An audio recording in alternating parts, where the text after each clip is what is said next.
Here we are on Overtime. Chris, we didn't get to talk about your book on the show. It's a great book. Thank you. So here's a question about it. What contributes to the racial disparity in policing in this country? That's a nice... you buy the fucking book. It's actually, that's the topic of the book, well, but you might want to summarize it. And one thing I would say is I hope people read it. When we tend to focus on police misconduct or police shootings, and one of the points of the book is that is a small fraction of an inordinate amount of interactions. Right. And in the past 20 or 30 years particularly, we have changed the goal of policing from essentially solving crimes to sort of preserving order, right? The whole broken windows revolution that happened starting in the 1980s is that police job is to prevent crime from ever happening, right? As opposed to solving crimes when they do happen.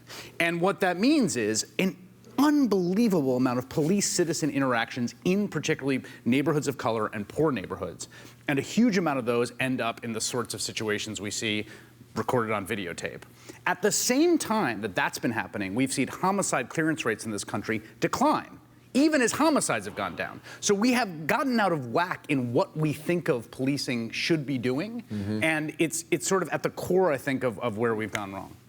Interesting. Max, do you expect Trump to make good on his promise to take better care of our nation's military veterans? As the author of World War Z, we want to know that answer. I expect him to throw an incredible amount of money at it, as he does everything. Will that money be managed well, or will it go into new weapons procurements that we don't need?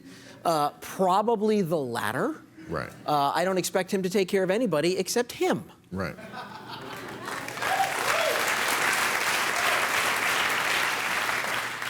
Louise, will Britain come to regret Brexit? Nope. Next question. No, we won't. It's weird to be on You're this. for Brexit. I'm massively for Brexit, and yes. Well, that's interesting because that puts. Wait a second. Yeah, I'm for Brexit. Yeah, I am for Brexit. Just Wait, but doesn't that make you a Putin lackey? no, it doesn't. I was like, it is actually possible to have a Venn diagram where What are you, an Islamophobe? For example, no.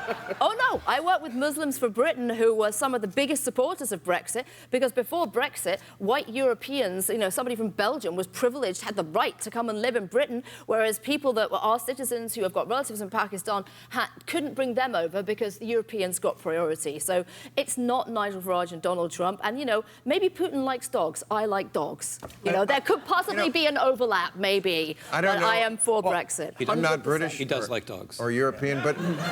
See, no one's all bad. I understand Brexit. I do. I mean, I understand why somebody in Britain would go, Greece is always in trouble and needing bailing. Why is that my problem? It's always the same. Somebody asked me this, said, is it always the same countries that need the bailout? I was like, yeah, kind of.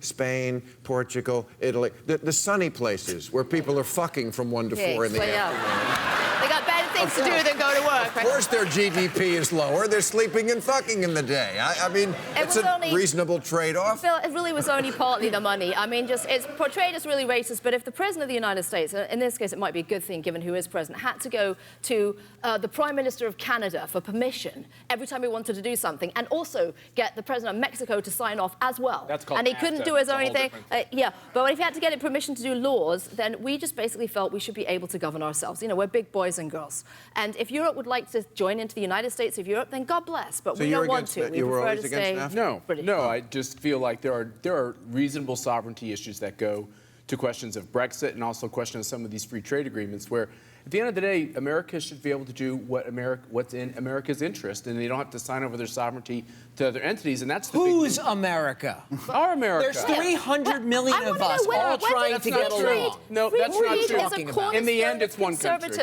Free trade is a cornerstone of conservatism. When did free trade become bad for conservatives? I'm a conservative. I don't think it is bad. I'll tell you when it became bad, when Trump won the election. Right. Yeah, right. That's suddenly, they did a big 180 on that because it's all about winning. Same thing with Russia. It's like, it's okay as long as they help us win. Right. That, to me, is what I get from their view about Russia. I think the Brexit question was this basic question of should the UK be able to determine who comes into their country. If you come into one part of the EU, doesn't mean you should be able to go anywhere you want. I think there are basic rules and regulations that a country should set. And I think when it comes to these trade agreements, I actually don't think these trade agreements are very free.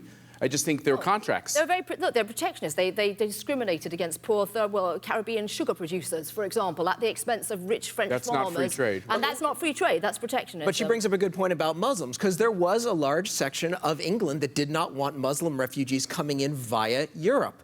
The cruel joke on those bigots is that those jobs still need to be filled, and they're going to get filled by Commonwealth countries who are brown and Muslim. So congratulations, no more Polish Catholics are coming in. This guy. You know what the thing is, mate? This guy who did the terrorist attack. Yes. You liberal. Yeah, he converted. Okay, he's from Birmingham, which is heavily Muslim, and some of the schools there were actually teaching a form of Sharia law. Right. This is a fact. I'm not making this up. There have also been many acid thrown in the face attacks. Okay, let me ask this. I've asked this question before. literally happened. If a European country, sometime in the future, became 51% Muslim, would it be the same country? Would it have the same values, the same laws? Would laws change? Would you think? ask that question about Jews? I will. Would you ask that question about Catholics? I will ask that question, and the answer is it wouldn't change because they're already the fucking majority. But Muslims are not. If you're telling me that if a European country became 51% Muslim, it would basically be the same country you grew up in? The problem would not be not. Islam. It would be homogeneity. That you'd be homogenous. But you're talking that's true about of a thing where everybody is one faith group. Britain But I'm is talking about our diverse. fundamental principles like equality of women, Right. separation of religion and state, respect for minorities, rule of law, Right. as opposed to religious rule. Do you know about the Westboro Baptist Church? There are a whole bunch of fundamentalists. Again, this false equivalency. It's not a false Matt, equivalency. please. I'm going to hurt your reputation by helping you. Baptist Church is the same. I'm from Kansas. I know what that is. Oh, my look, God. we have to call things as they are. And Thank look, there you. are a lot of moderate Muslims who know Yes, there that are. Islam, Oh. Wait a second. Islam Yes. is in a fight Absolutely. for the idea Matt, that you stick can up have. Let for me finish. them. That you can have a civilization where you have religious pluralism. They themselves, those Muslims don't believe in that religious So, pluralism. Matt, will you tell me this? Will you tell me Those this? extremists. Can you explain to me the structure of the government of Indonesia? I can't. Okay.